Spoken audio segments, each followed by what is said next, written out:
We are continuing our study of the Gospel according to Luke. Last week we read and discussed through verse 25 of chapter 23. Tonight we'll begin fresh reading at verse 26. And although it seems like a lot of verses for us, I want to try to cover all the way through verse 49. The reason being that this is sort of belongs together because it provides the complete sort of story about what happens during the time of Jesus' crucifixion. And if you break it some places in the middle, you lose some dimension of that story. So even if I don't talk as much tonight, I hope Steve can at least get us read all the way through to verse 49. I'll try to work towards that objective. I won't do a lot of review tonight, but I'll just run past our review slides quickly. This is our high-level outline that we have.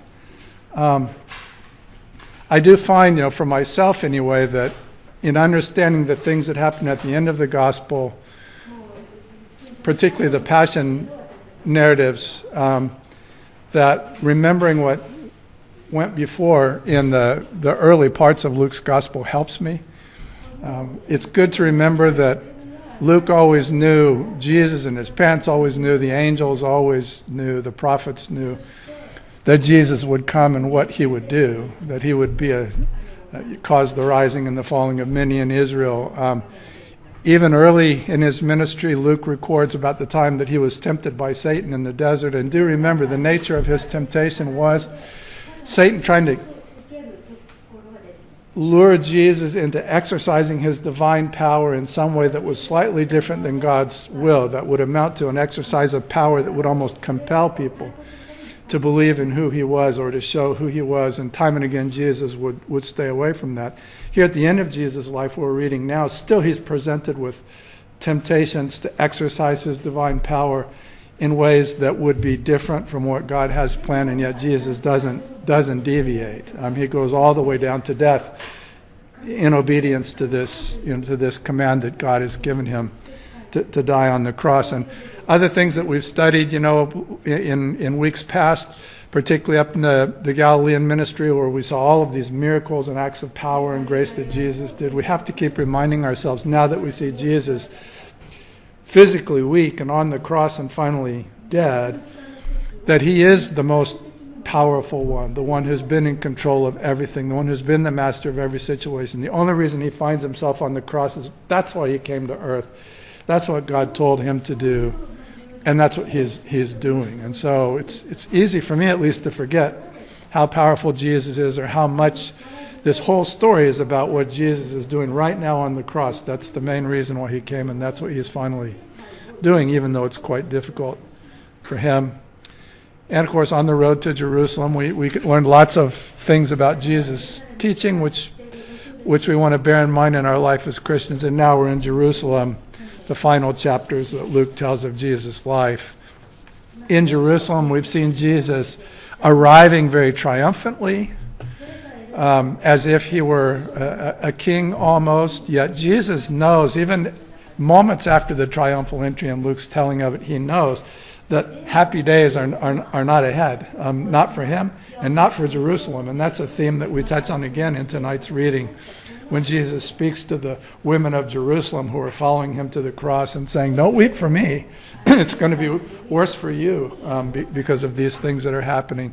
Jesus has come to ultimately be victorious over sin and Satan and death, but between his coming and his ultimate victory, there's plenty to weep about, as we've seen already, and as we see again in tonight's lesson.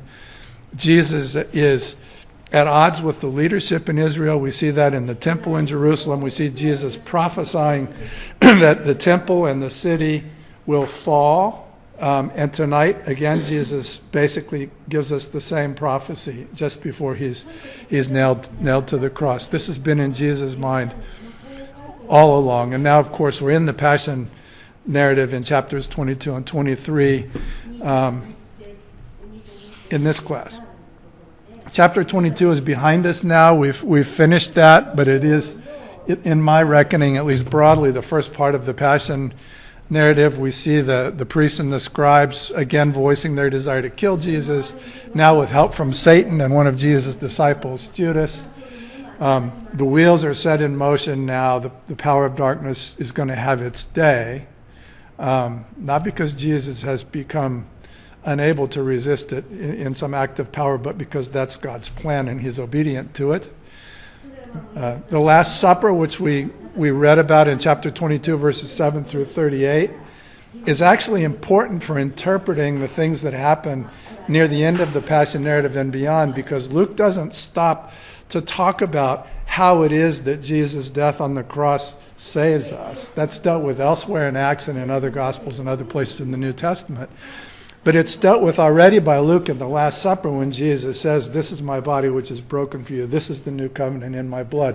We should have this already on board when we see Luke take Jesus into the crucifixion scene, because we're seeing now enacted in real life the thing that the Last Supper symbolizes and points to already. We know Jesus is not anxious to die, that he's afraid or anxious about the things that he has to do from his prayer on the mountain in the place where the other Gospels call Gethsemane, but Luke doesn't use that word. But God tells his son that this is the way it's got to be. So Jesus is arrested. Peter denies him. Jesus is taken before the leaders of the Jewish nation, the Jewish council, and that then is the end of chapter 2 and the beginning of the place where Jesus then in chapter 23 starting is turned over to the authorities, as shown on this last outline slide of what we've covered last week in chapter 23. So last week we began chapter 23, but we covered quite a lot, as shown on this outline slide. We saw Jesus brought by the Jewish leaders before Pilate, who's a Roman governor, in the first 5 verses. We saw Pilate then turning Jesus over to be interviewed and to discuss things with Herod, who happened to be in town at that time. We see Herod returning Jesus to Pilate. Throughout these first 16 verses of chapter 23, one of the key points is everybody finds Jesus innocent.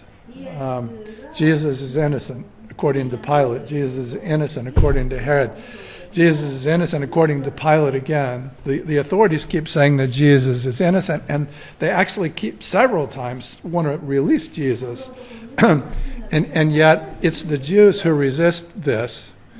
And so finally in verses 17 through 25, the last reading from last week, Pilate declares Jesus innocent once or twice again, but then delivers Jesus, it's said in verse 25, to the will of the Jews, releasing Barabbas instead of Jesus. And so I remarked last week, and I worried if I sort of overstated it, but I've decided in retrospect maybe I didn't so much. The betrayal by the Jewish nation of their king, Jesus, is one of the most dark and perplexing things that ever happened in the history of the world as it's recorded in the Bible. Jesus is the yea and amen, the fulfillment of all the promises and covenants of God to them.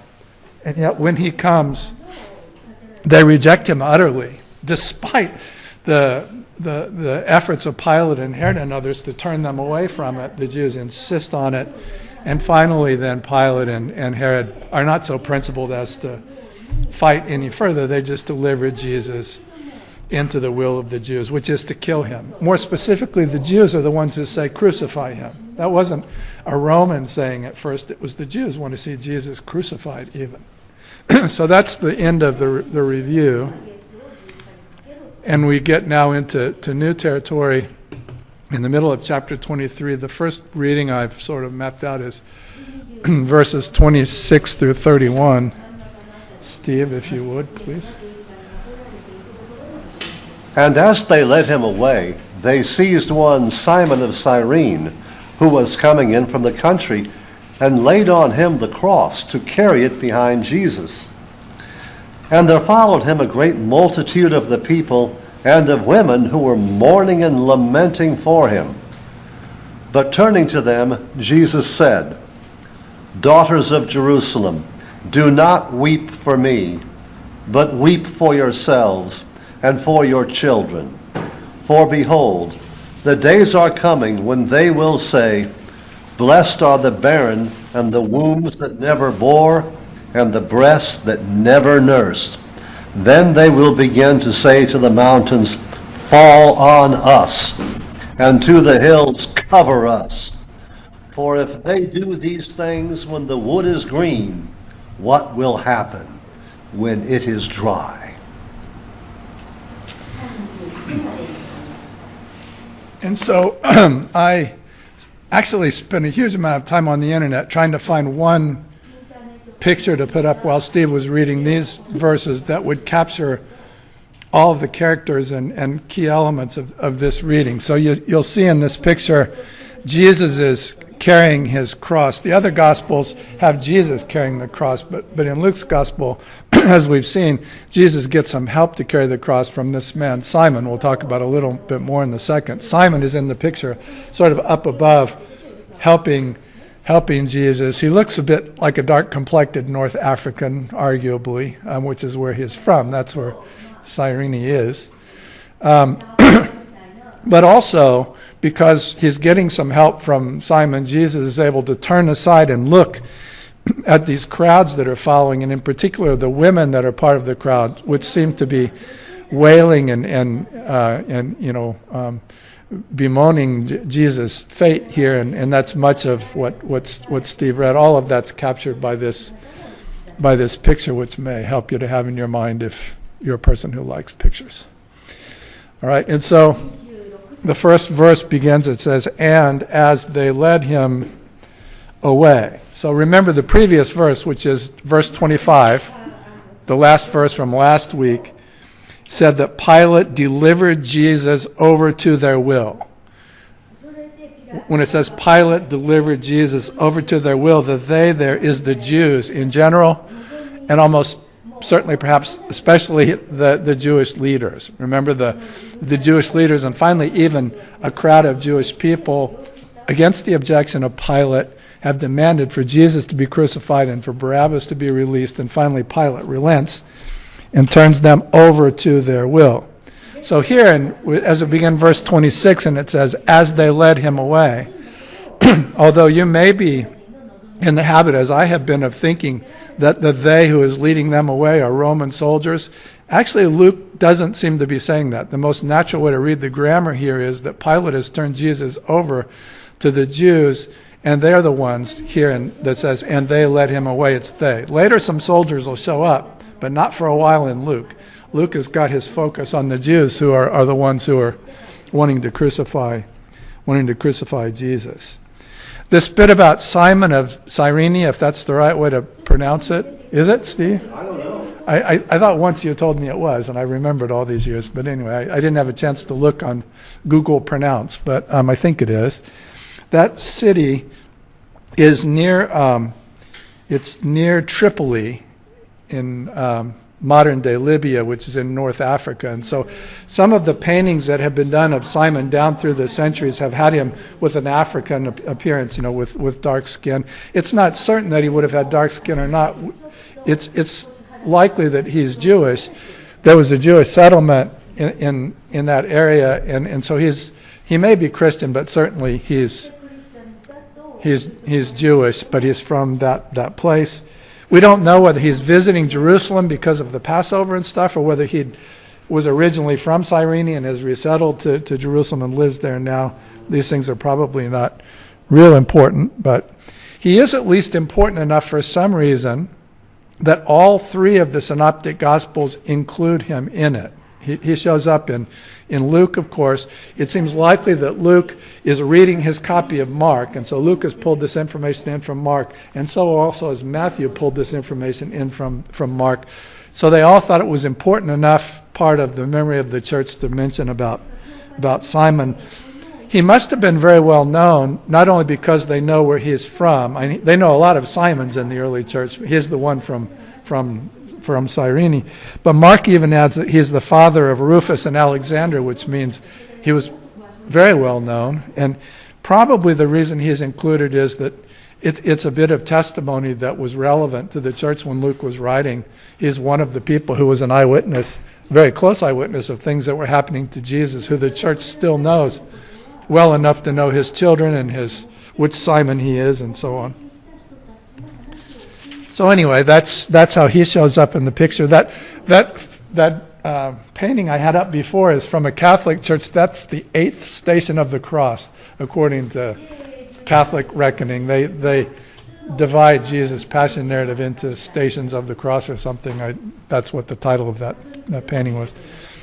All right, so the other thing here, another reason besides just the historical aspect and the fact that he may be a witness to the passion, a theological reason why the gospel authors may want to include him is because, 2 reasons at least. One is we can see that while usually prisoners carried their own cross, it seems that Jesus was unable to carry his own cross without help. And so it seems that that points to his human frailty. It may point to the rough treatment he's received before now by Pilate and Herod. And it also shows, in a sort of symbolic sense, the involvement of humanity in the person of Simon of Cyrene and sort of coming in alongside Jesus and participating in a way in this passion narrative. Not perhaps unlike the way Jesus gets himself baptized to participate in an aspect of our reality at the front end of his ministry. He's not disconnected with humanity as he goes through these things. I guess I remember when I was in Louisiana, my pastor at the church there was black. He emphasized the point about Cyrene because that's Libya. So right. Black folk are also Christians. It's right. There on the internet there are some pictures where Simon looks more black than that. This was a kind of compromise because I needed to get the women in there also. I don't know why they're so pale, but anyway. Yeah, it's Middle East. Yeah. The church wasn't always, sensitive to things like that. So then the next verse, 27, it says, and in addition to this business of Simon, and there followed him, that is Jesus, a great multitude of the people and of women who were mourning and lamenting for him. Right. So this, I think, very important scene, verses 27 through 31, about the people following and the women in particular, is unique to Luke. It's one of the several passages that I love in the New Testament that only Luke gives us, and probably this comes from the source they call L, Luke's unique source material. It also occurred to me it may be possible that Mark and Matthew and John and the rest knew about this multitude of people also, but that Luke just selected it as part of his gospel treatment because it's making a point which is very important to Luke, to his theology and his message. Namely, the crowds of people, which will be all Jewish at this point, are not globally unified in opposition to Jesus. It's mostly the leaders of the Jews who have agitated things and orchestrated things, and that's what Luke tends to emphasize throughout. Recently, the crowd got involved in screaming, give us Barabbas, and so Luke is back again, letting me know the answer to the question I had actually last week. What happened to the crowds that have been following Jesus in the temple and around his ministry? Did they all desert him, or do some of them still follow? And according to Luke, a great multitude of the people are following Jesus at this point. The language he's using here, and a great multitude of people followed, are words in Greek that Luke has used almost every other place in a positive way. So that if we were reading this in Greek, the feeling we would get from having read Luke and now reading Luke is, this is not the crowd that was shouting at Pilate to crucify him. This is more like the crowds that we've seen in earlier times that were attracted to Jesus for better reasons. And interesting fact, in all of Luke's gospel, and Acts as well, I think, no woman is ever described in an unfavorable light. All of the evil people in Luke's gospel and in Acts are men. So, and it's a thing. It may just be true, but it's a thing with Luke that's been noticed by people before me, that the fact that he's involving women as an important part of this multitude of people is another signal that we have that Luke is now talking about people who are following Jesus, not for nefarious reasons, but for other, maybe more wholesome ones. And we're told even that the women, at least, are mourning and lamenting lamenting for Jesus. Some commentators wonder if Luke just says that because he's kind to women and some of the men are also mourning and lamenting. But there's no way to know that, and we have to realize from a narrative coherence point of view, now when Jesus turns to speak, he addresses himself to the women of Jerusalem, not to the crowd. And so there is something sort of special going on here with the women and Jesus and between them. It's not everybody knows like how to understand the mourning and lamenting of the women. It could be that it's just they're in a culture where when people die, they even have hired professional mourners. They could just be mourning in a sort of professional capacity. That's theoretically possible. They could just be kind of general compassion and humanism. It's horrible what's happening to Jesus. He seemed like a nice guy, and so they're mourning and lamenting. It could be that they have a particular affection or allegiance to Jesus. And I would say, like I've always said throughout Luke's gospel, any large crowd probably has all of those kinds of people in it, you know. And there may be people who are just ambulance chasers, like the first century version of an ambulance chaser. Later, this is called a spectacle. And it is a kind of a spectacle for people who may just be following along because it's like really wild stuff is going on, and they're just following. So we don't know for sure why the people are following, but it seems like some of them are kindly disposed towards Jesus. And Jesus turns to them.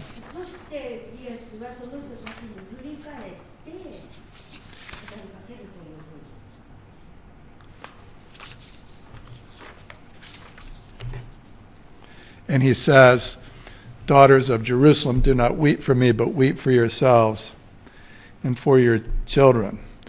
It's another interesting thing throughout Luke when Jesus speaks, almost always or frequently Luke will say, "And Jesus turned to them and said."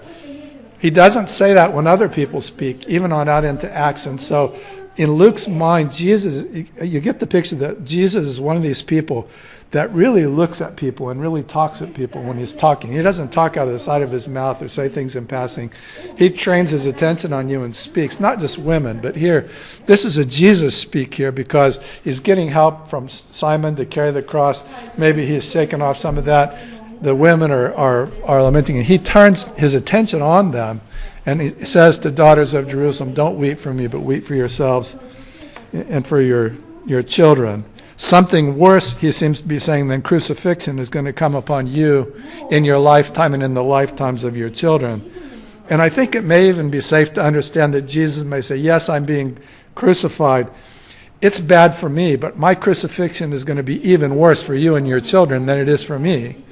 And I wonder if Jesus didn't have some of these things in his mind back in the garden on the mountain when he was praying and weeping and he was all upset. Not so much that he was worried about his own fate, which is bad enough, but he sees decades, centuries of misery that's going to follow from the things that happen affecting other people, including the people from Jerusalem and from Israel.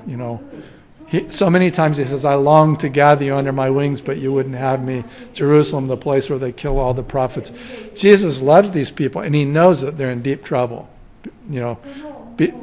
Not least of all because they're killing the Son of God, and that's going to have consequences, right?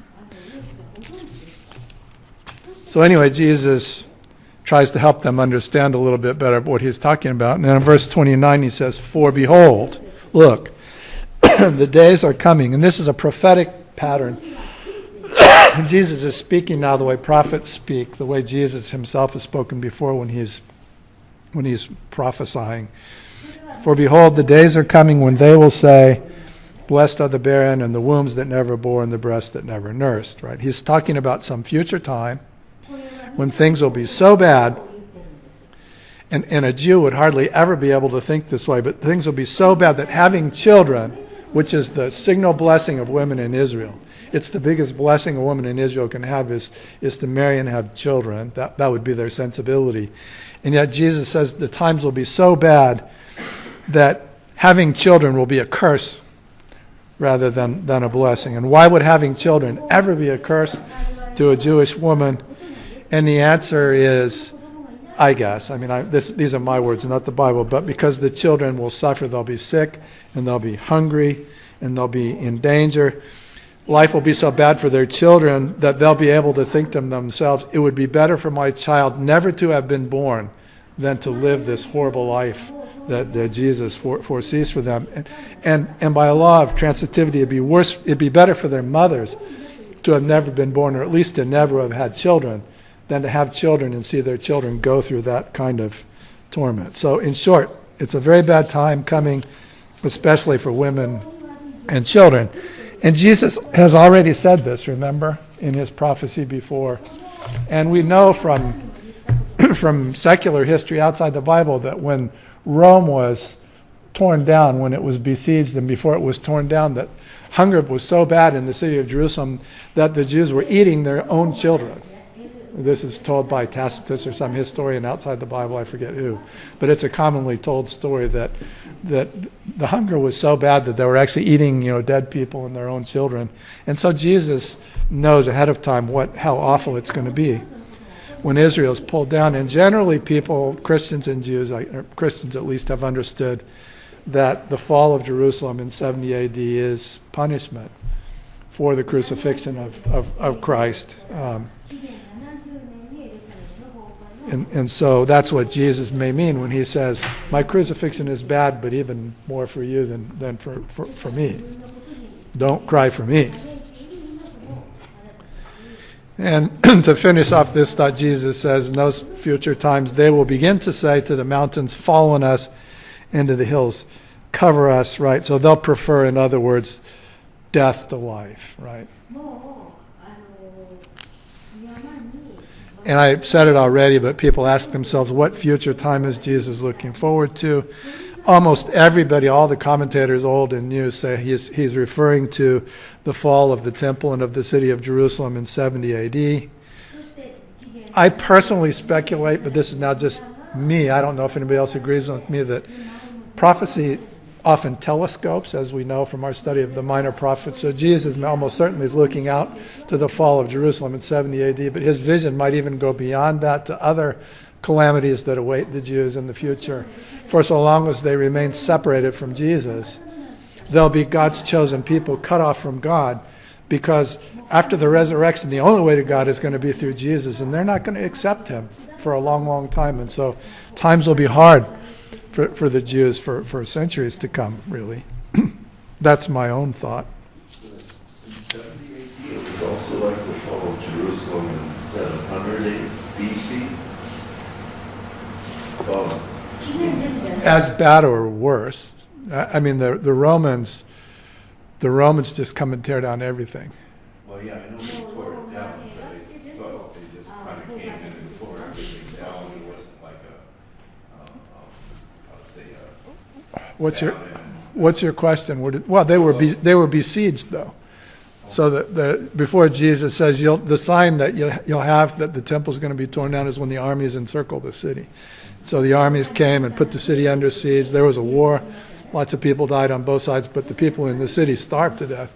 And finally, the Roman soldiers came in and tore everything down. I don't know much about what happened after that. well, it sounded like the discussion about the fall of Jerusalem and was it 70? Yeah, but that's centuries in the past to this, right? Yeah. Yeah. So it's possible that some older prophecies on Isaiah or something were looking all the way forward to this. That's possible. But it's unlikely that this prophecy is looking backwards in history. I see. Right? I don't know if that was your question. No, I just didn't know that there was a siege. Yeah, and it's one that's well documented in like secular history. So you can read a lot about the fall of Jerusalem outside the Bible in 70 AD because it was part of the history of Rome by that time. Even though I don't know much about it, to be honest. All right, so that's the thing. Things will be bad enough that they'll wish that they were dead. They wish that they had never been born. And then in verse 31, we get this saying, "For if they do these things when the wood is green, what will happen when it's dry?" So, what to do with this verse? I think if you look at this verse for a while, almost everybody comes to the understanding that this is an argument to the effect that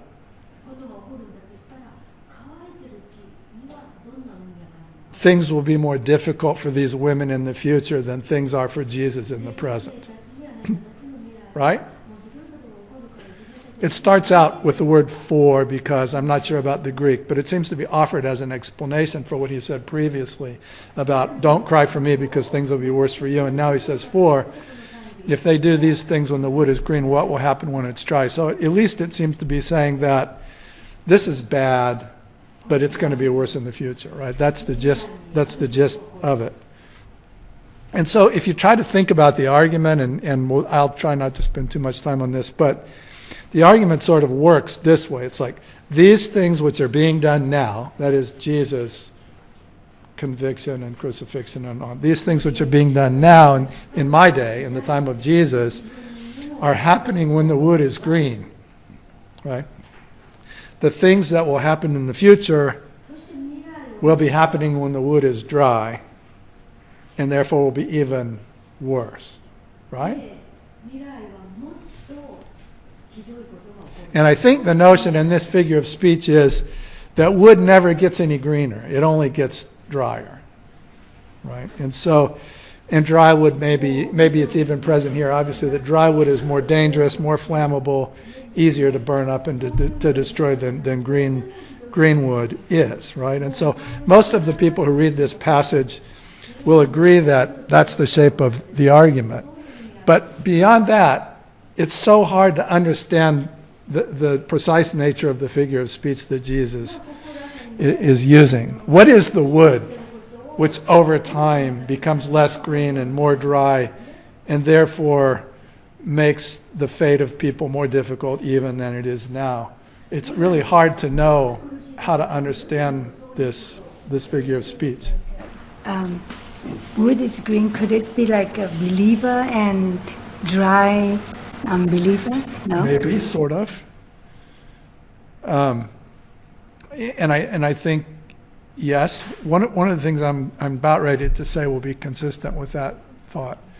I'll just say it right now. The idea that comes to me, and this is one of the 8 or 9 different explanations that I've read in commentaries, is like this. At Jesus' day in Israel, there's still some evidence of holiness and godliness here and there, right? But things have been getting worse and worse and worse. John Calvin will say that their religion had almost completely dried up and disappeared by the time Jesus showed up. But still, we see evidence throughout Luke's gospel of some godly people who are waiting for Jesus, some holy people that respond to Jesus, some crowds that follow Jesus and listen to Jesus. Even now there's women wringing their hands and following Jesus. It's not as if the Holy Spirit has completely gone out of town and there isn't some remnant of God's chosen people spiritually still alive. Still, though, it's possible now, the period of darkness is such that Satan can enter into one of Jesus' disciples and can corrupt the Jewish leadership and can lead a totally innocent Jewish rabbi to a false conviction and all the way to the cross and crucifixion. This heinous activity is possible because of the degradation of the moral and spiritual character of Israel, right? If people were all godly, like Gamaliel the elder in the book of Acts, who says, let's just wait and see whether this Messiah is really the Messiah or not, then all this bad stuff wouldn't happen, right? But it's already fairly corrupt, and so a lot of bad stuff can happen. And so as Israel becomes more and more depraved, that is, as the wood becomes less and less green and more dry, the kind of heinous things that may be able to happen will become more and more likely and more, extreme, right? And so that's one of the ways, and I think, Fumiko-san, that's kind of what you said, right? That the green is sort of, it wouldn't be Christian believers probably yet at this stage, but it would be God's people who can tell the difference between right and wrong. And later, when this is finished, they're going to go home beating their breasts tonight in tonight's reading, because after they see everything, so many people are going to realize, we killed an innocent man, and they'll beat their breasts and go home. But 20 or 30 years later, by the time of the fall of Jerusalem, that much godliness that there will be even less and less. It'll be drier and drier. There'll be real insurrection. Maybe even the Romans will be worse than they are now. Anyway, God's protection is withdrawn, which is another kind of dryness, kind of thing. That's one of the ideas people have had for like what the figure of speech is Jesus is trying to say. Another one people have had is a little bit different. It says, God's wrath is gathering. God is going to destroy this mess. But right now there's still some green. It's a little bit the same as the first one. But as time goes by, it's more and more likely that God's wrath will burst forth and the city of Jerusalem will be destroyed. And so Jesus is trying to say, if things are already to the point where the Father won't extend his power to protect Jesus, if he's so committed to this course of action that he tells Jesus to go to his death on the cross, and he won't even turn aside when Jesus prays, let's don't do this now. God says, no, we're going to do this now. Then when the time comes several decades later, what would make the Jews, God's chosen people, imagine that God would relent and turn aside his wrath against them if he's already kindled it in this way to consume even his own son? What would stop God, right, to be even more extreme in the future than he has been in the present? And then I count 5 or 6 or 7 more alternative explanations different people have had down through the years. I haven't read any commentator who claims that they know really what Jesus means by the wood. They can just guess like what I'm doing, you're doing. But I think everybody understood the point Jesus is making. An overall point is that don't cry for me, ladies, because things are going to be even worse for you. He's saying, don't cry for me. All right. And so then we move on to the next scene here. Steve, verses 32 through 43, please. Okay. 2 others who were criminals were led away to be put to death with him. And when they came to the place that is called the Skull, there they crucified him and the criminals, one on his right and one on his left. And Jesus said, Father, forgive them, for they know not what they do. And they cast lots to divide his garments. And the people stood by watching, but the rulers scoffed at him, saying, He saved others, let him save himself. If he is the Christ of God, his chosen one. The soldiers also mocked him, coming up and offering him sour wine, and saying, If you are the King of the Jews, save yourself. There was also an inscription over him, This is the King of the Jews. One of the criminals who were hanged railed at him, saying, Are you not the Christ? Save yourself and us. But the other rebuked him, saying, Do you not fear God, since you are under the same sentence of condemnation? And if we indeed justly, for we are receiving the due reward of our deeds, but this man has done nothing wrong. And he said, Jesus, remember me when you come into your kingdom. And he said to him, Truly, I say to you, today you will be with me in paradise. Thank you, Steve.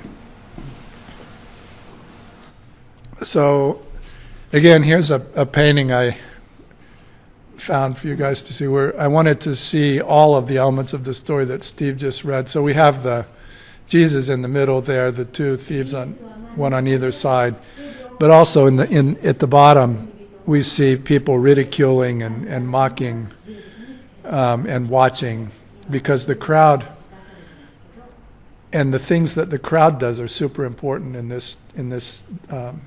Luke's telling of this stuff.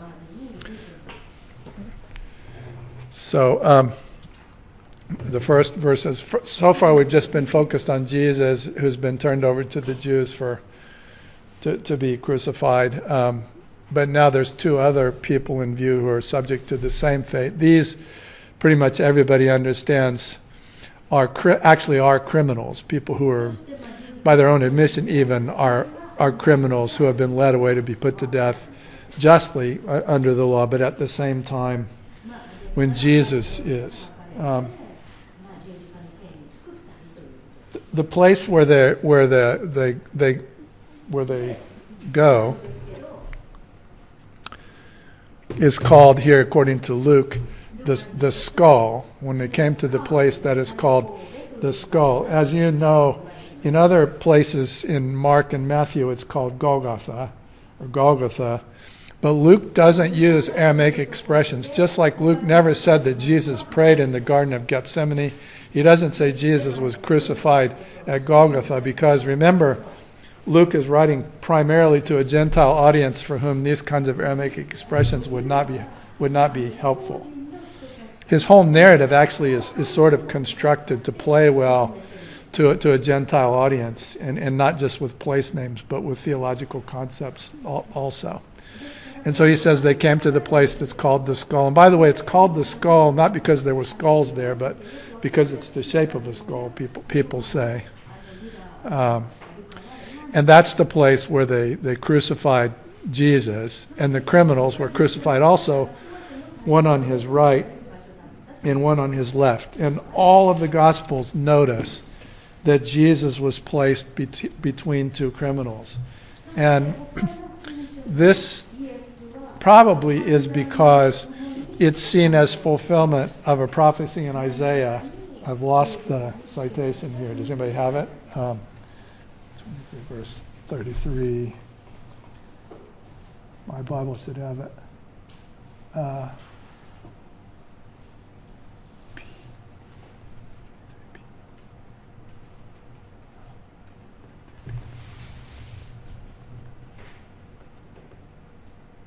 Isaiah 53:12.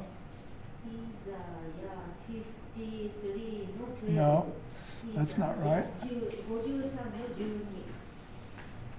It's not right. See verse 32 above. I don't know. There's a passage in Isaiah that talks about Jesus being reckoned among the sinners, and so among the criminals, and so the fact that this is actually a picture of that happening was noticed by people who had been reading their Old Testament, and so the New Testament authors like this episode, which is almost surely a true episode, because it resonates well with Old Testament prophecy about the Messiah. So they all include this bit about Jesus being crucified between the criminals. Only Luke, by the way, says that one of the criminals was bad and one of the criminals was good. In all of the other accounts, both of them basically are against Jesus, but Luke has information about the fact that one of them actually appealed to Jesus to be saved and was, as we'll read in a minute. So anyway, we have this scene, and then Jesus says in verse 34, "Father, forgive them, for they know not what they do." This is another one of those really prominent, well-known expressions that only Luke makes note of. It doesn't appear in Matthew, Mark, or John. Jesus saying, "Father, forgive them, for they know not what they do." Maybe 53:12 is the last sentence where it says he interceded for rebels, or interceded for transgressors. Maybe. I'm sorry. I wrote that somewhere, but I can't find out where I wrote it. So. Well, I was a student and I searched for it, so it also came up with 53:12. So here, when Jesus says, "Father, forgive them, for they know not what they do," there's some considerable discussion among Bible scholars about whether this is originally part of Luke or not. Less than half of the better manuscripts have it, and most of the better manuscripts don't have it.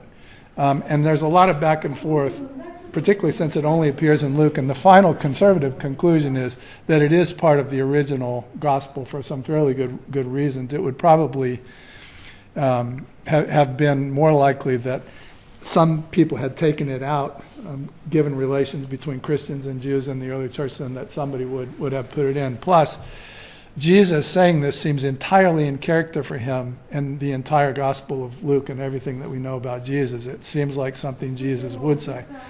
And so I like to believe, and I do believe, that Jesus actually said, "Father, forgive them, for they know not what they do."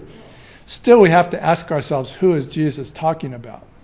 So some people have thought Jesus is talking only about the Roman soldiers or the people who are presently putting him to death. Other people have thought he's referring to the Jews in general, including even the Jewish leadership, which has connived to get him crucified. Others have said Jesus means to include both, everybody. And again, I think that the best and most conservative way to understand this would be that Jesus is saying, "Father, forgive them," is a fairly broad and inclusive statement, because he teaches that we should love our enemies and pray for those that persecute us, and this would be precisely that expressed in his actions. So I think the best way is to understand that this very important saying of Jesus is thankfully remembered by Luke, even though the other gospel authors didn't have it as part of their source material, and that the people who have defended the Bible down through the centuries have rightly kept it in Luke's gospel, and that Jesus is making a fairly all-inclusive statement here, asking God to forgive everyone who's involved in crucifying him at this point in time. I doubt anybody here wants to disagree with that. One of the problems people have had is this seems to be at odds with the fact that Jesus has just prophesied to the women from Jerusalem the downfall of the city of Jerusalem, which is coming up. But we have to quickly note, Jesus is here not asking God to forgive the nation. He's asking God to forgive the people. Jerusalem will fall. The temple will be torn down. But as far as Jesus is concerned, it's the will of God that everybody should be saved. And for his part, he wants the people who have been involved in crucifying him to be forgiven by God. And they will be, including people like the Apostle Paul. And then it says they cast lots to divide his garments, which is another one of those things which is remembered a lot in the New Testament. And again, it's because it's reminiscent of language. This time I have it down in Psalm 22, verse 18, has a phrase like that. And so as they're dividing his garments amongst them, which historians tell us was something guards were allowed to do, and he had a tunic which couldn't be divided, so they decided to cast lots to divide garments.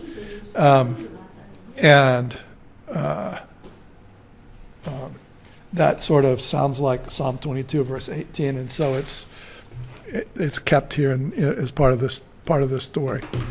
And now we see what the crowd is up to in verse 35.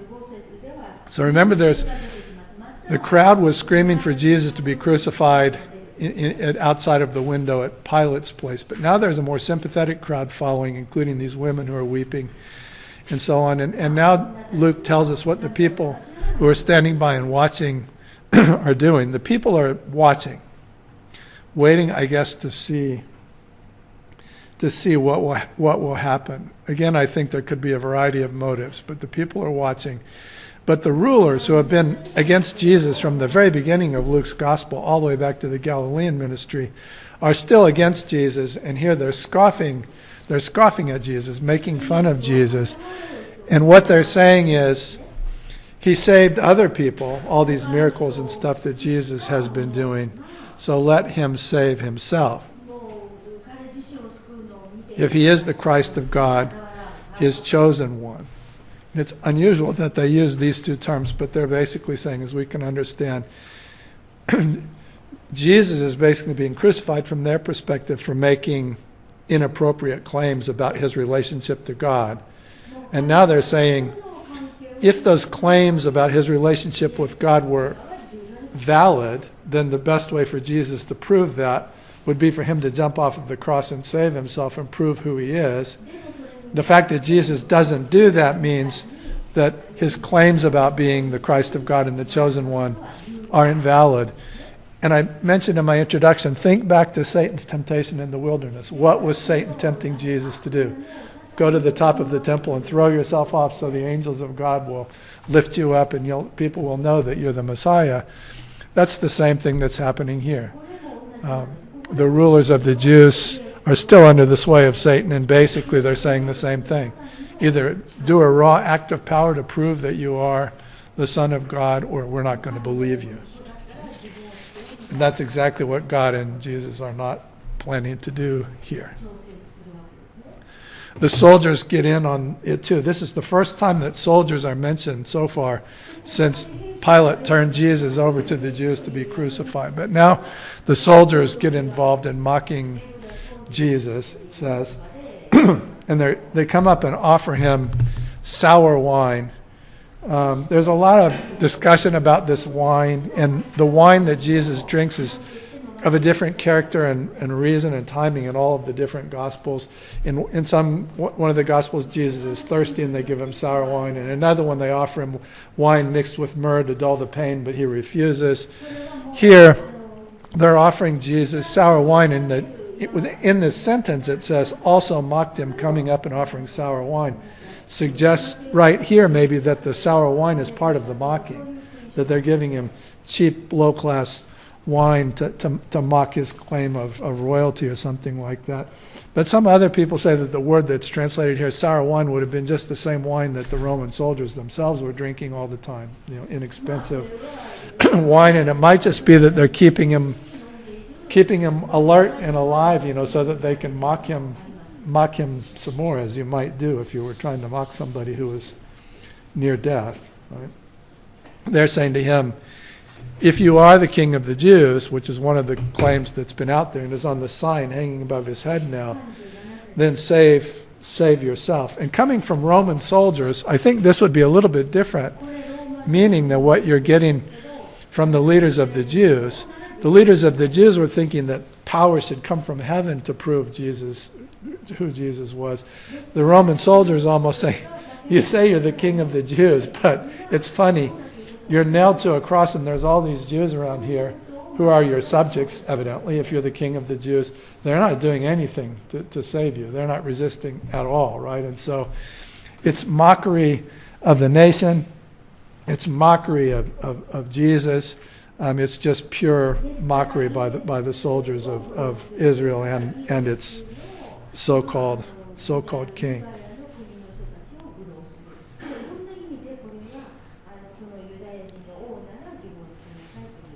And then verse 38 says that there was an inscription written over him, this is the King of the Jews. This is, interestingly, the only thing written about Jesus during his lifetime which survives to us to this day. There's no other writing that we have that we can read that was written while Jesus was alive, except this one. And all of the Gospels are aware of this inscription that was over Jesus. One of the Gospels says that it was written in multiple languages. They all quote it slightly different, and usually the slight differences in wording are put off to the fact that it was translated in different languages and then back into English, and so there'd be minor differences in the English. But the gist is the same in every case, that Pilate has caused there to be a sign put there. And I guess everyone who was crucified had the crime for which they're accused nailed on the cross above them, so that when people walked by, it would be a warning to the people not to repeat this same kind of offense. In Jesus' case, the crime of which he's accused, in effect, or the thing that's written on the sign is that this is the King of the Jews. That's sort of the crime, that's what he's said to be. And as I said before, it's purely, I don't think Pilate means to honor Jesus at all. There may be others who have a different feeling, but my feeling is that this is purely derisive of Jesus and the Jewish nation, and both. It's satire. It's a cruel joke, right? Because if Jesus claims to be the king of the Jews, this surely doesn't prove it. If he actually is the king of the Jews, then what kind of nation would have a king that wouldn't be like this, right? If you're the Roman leader, it's funny to see Jesus hanging on a cross with the king of the Jews on the top of his head. But from an eternal spiritual perspective, God has put into the mouth of Pilate, or into the writing of this sign, the ultimate truth, right? He is, in fact, the king of the Jews. And the whole point of a lot of this is, he's just the king of the Jews in a different way than people mean, right? He's being derided because he's not the kind of king of the Jews that people would normally think of. He's not the kind of Son of God or Christ of God that people would normally think of. He's something else, right? And so there's a sense in which all of this is very true of him, but it's not the way they're thinking or seeing right now. They don't understand the sense in which Jesus is king of the Jews, or the Son of God, or the Christ of God. Yes, one of the things I'm realizing there is that when we see people suffering, we often think, maybe they deserved it or something. And, like here even, you see all you could see that they would be reasoning logically that, okay, if he's really the Son of God, then God would take him off the cross anyway. So, it's even affirming that logic. But then, in fact, all of that was wrong. Yeah, right. The kingdom of God is so totally upside down. All of Jesus' teaching on the road to Jerusalem, turn the other cheek, pray for your enemies, and all of that. Jesus is an enactment of his own teaching, right? And the way people will perceive people who behave in accordance with Jesus' teaching is to interpret it as weakness, when in fact it's extreme power. Except you have to have the eyes of someone filled with the Spirit of God to see it that way, right? And most people don't see it that way. But one guy does see it that way, and that's one of the criminals hanging on the cross. But the other one speaks first. The criminal hanging on one side of Jesus, who sees the world the way most people see the world, says the same thing that the leaders and the soldiers are saying in slightly different words. He's saying, in effect,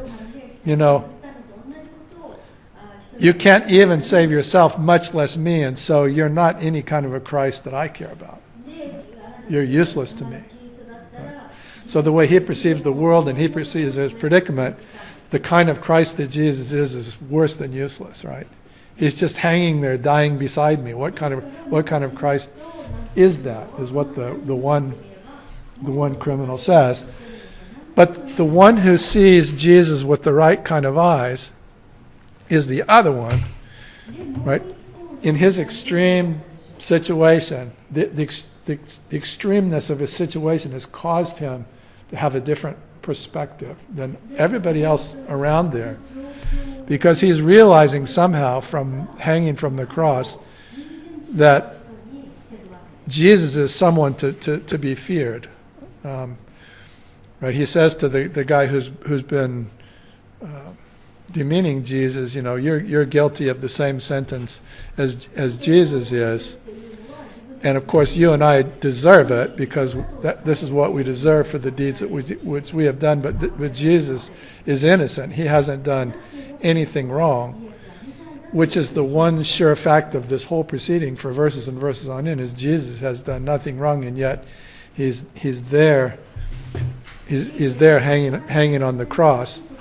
And his conclusion that he draws somehow is to perceive through Jesus' suffering and Jesus' weakness and Jesus' inability or unwillingness anyway to jump down off the cross and save them in the way that the other guy wants, is to perceive that Jesus is the person who can save him, right? He can look at Jesus on the cross and actually see a Savior, actually see a King.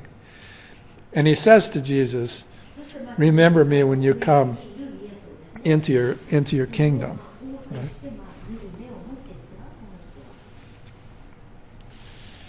And as I said before, only Luke remembers this wise criminal finally coming to this perception of Jesus.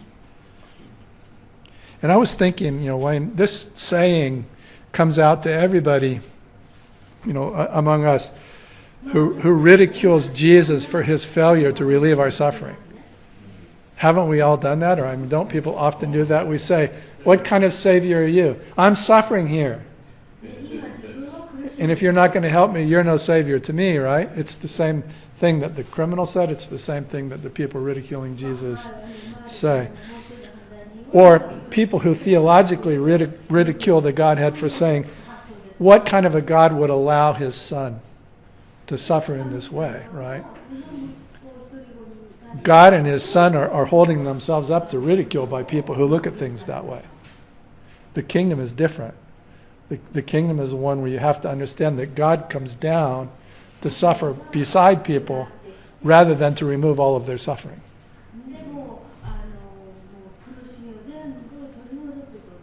God doesn't promise to remove all of our suffering, but he promises to suffer with us, right? And so that's a very interesting thing that comes out of this story. And then he says, Jesus, remember me when you come into your kingdom. And this thief is the only person in the Bible who ever says to Jesus, Jesus. He's the only person who ever simply calls Jesus by his name. Everywhere else he's Master, Lord, Christ, Son of Man, whatever he is. But this guy, he's in a kind of a special fellowship with Jesus. They're being crucified alongside one another. And he has every reason to be angry or to distrust Jesus who's dying beside him. But instead, he says to Jesus in an amazingly intimate way, when you come into your kingdom, he doesn't doubt it. Please remember me.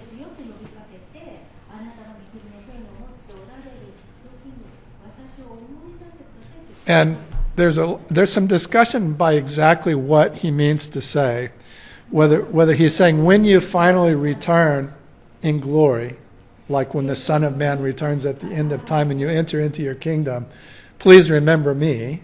So it's like a plea to be resurrected on the last day. Or whether he means something much sooner, like, when you come into your kingdom after you die, please remember me. Let's go to heaven. I think the former is more likely than the latter, because the Jewish way of understanding end times would be more one of the resurrection of dead at the end of time. He is saying, please, when you come into your kingdom, finally, please remember me.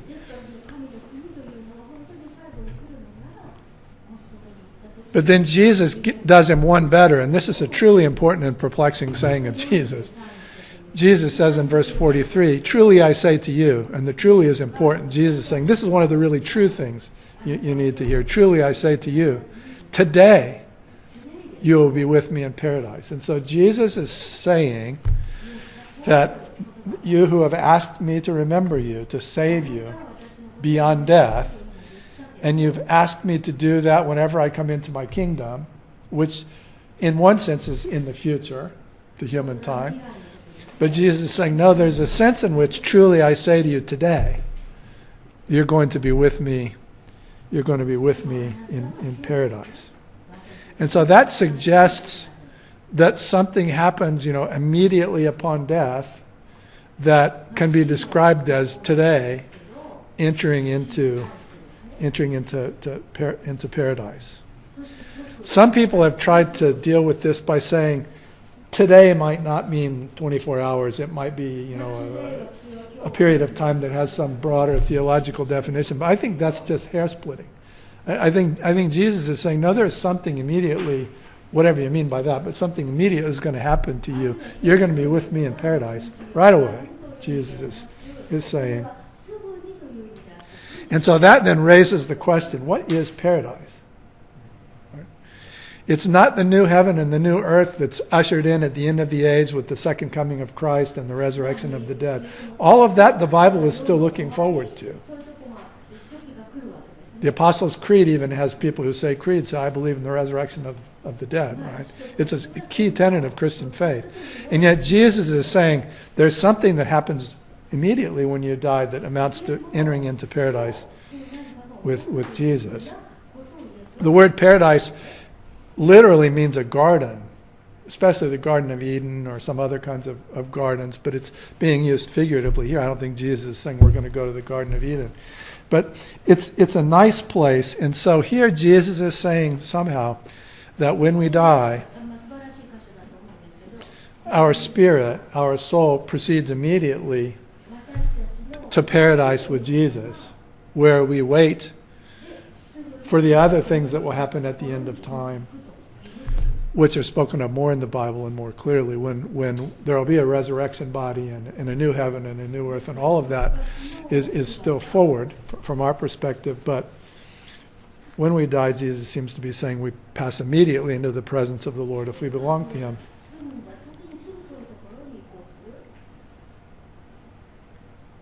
Which is interesting and mysterious.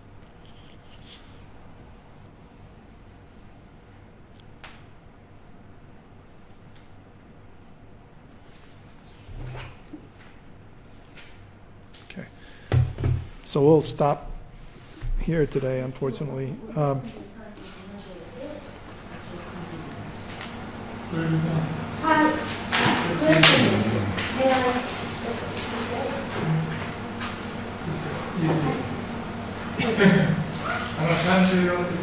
Verse 34. 日本語訳だと、はい。その時イエスは言われた。深い感じで、父よ、彼らをお許しください。自分が何をしているか知らない。大学とし、大学とし、大きい学校で作られているところは、はい、ちょっと待ってね。今ちょっと何節だっけ34。はいはいはい。大きいカップで作られているところは、ちょっと待ってね。大きいカップって、コーテーション、he's talking about コーテーションですけど、so verse 43、大きいカップって普通のカップでしょ53で43でしょ34。あ、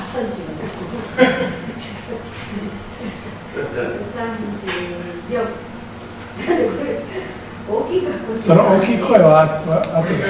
影箱ね。公明区ね。はいはい、新教略は、そうですよね。See, he's talking about that quotation mark. So different, but mine is only one kind. His translation, Japanese translation, is using two different quotation, but English is Well, in verse 34, you have two quotation marks because it's quoting Jesus. Huh? Father, forgive me, forgive them. Yeah. No, But there they should know be. not what they do.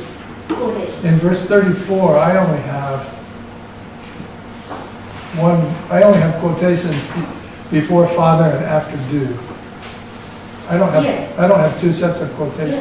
ファーダーっていう前に父よと呼びかけるところにカッコがついていて、で、彼らが何してるかわからないんですっていうところで鍵が閉じられてるんです。で、クエスチョンは何でしょうか？大きいことで作られている部分があるので、Japanese translation using two different quotations. So the question is, what's the difference?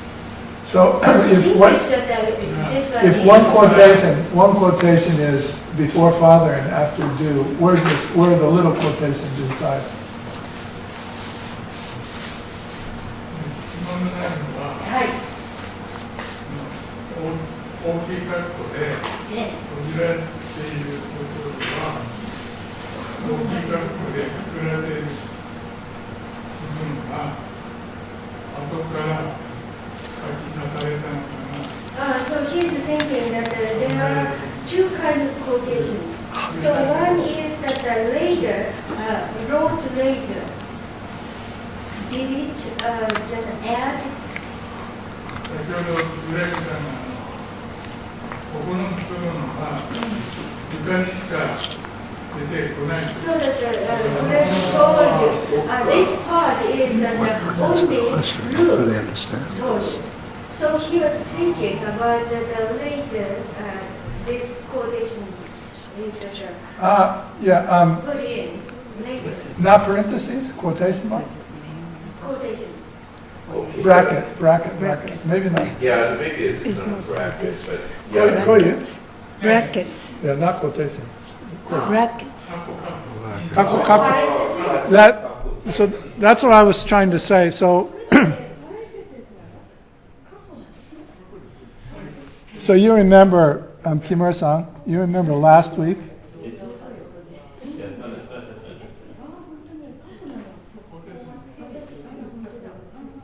Greg's trying to answer the question. Greg is trying to answer the question. What was the verse that dropped out last week? 23, 24, 25, 26, 17, 29, 30. So your 17. Translation doesn't have any parentheses. Yeah, so I'm going to... Japanese, they have. わかりました. So let me try to answer. Okay, so first of all, look at chapter 23, verses 16, 17, and 18.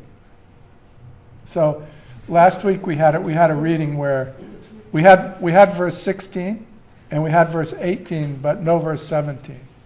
16と18も同じように括弧があったりするんですね。 So that's because the people who translated ESV finally decided that verse 17 was never part of Luke's original writing. で、前にも言ったように、verse 17、17はもともとルカにはなかったんじゃないかというふうにこの時に説明しました。 So when the translators reach a very strong conclusion that's で、この訳を書いた人はもうこの段階で17節はルカのところになかったっていうふうに結論付けて、 they'll drop it out. But in case of verse 34, でも34節のところがですね。 there's a strong disagreement between different でも translators. それがさっきの17節みたいにはっきりと結連付けられていないんですね。 Because there's some really, really good original Greek manuscripts where it's in, ですから本当の元のところにはあったというような。 and there's some really, really good ones where it's out. そして方やそれがなかったという意見もあることはあるんだけど、 So 危ないですから they leave it in 変な and put hako hako. ということなんです。 So it means わからない. That's meaning. こういう変なものになっているということです。そうです。Thank you. Yeah, like the last part of Mark's gospel has hako hako for half a page, right? So,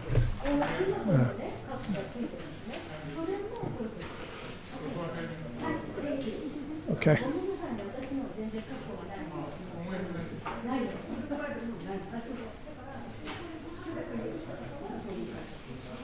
Okay.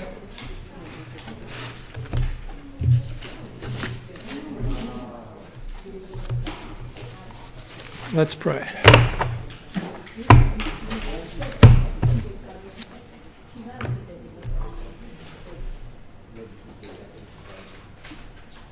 Dear God, thank you for tonight. I wish I could prepare better sometimes, but I thank you for always being there in your word, speaking to everybody as often as they open the Bible. And I'm thankful that I don't have to be a teacher. You're our teacher. I thank you that we can get together and read together, and hopefully that's beneficial to each of us sometimes in different ways. Please do always bless our fellowship when we're together and when we're apart. Please bless those who aren't with us tonight, can't always come. We ask your blessing on this church and the pastors, ministry leaders, all the people who worship here. Please bless us, please forgive us, and please guide us always back onto the right path as often as we sin against you. We ask you these things in Jesus' name. Amen.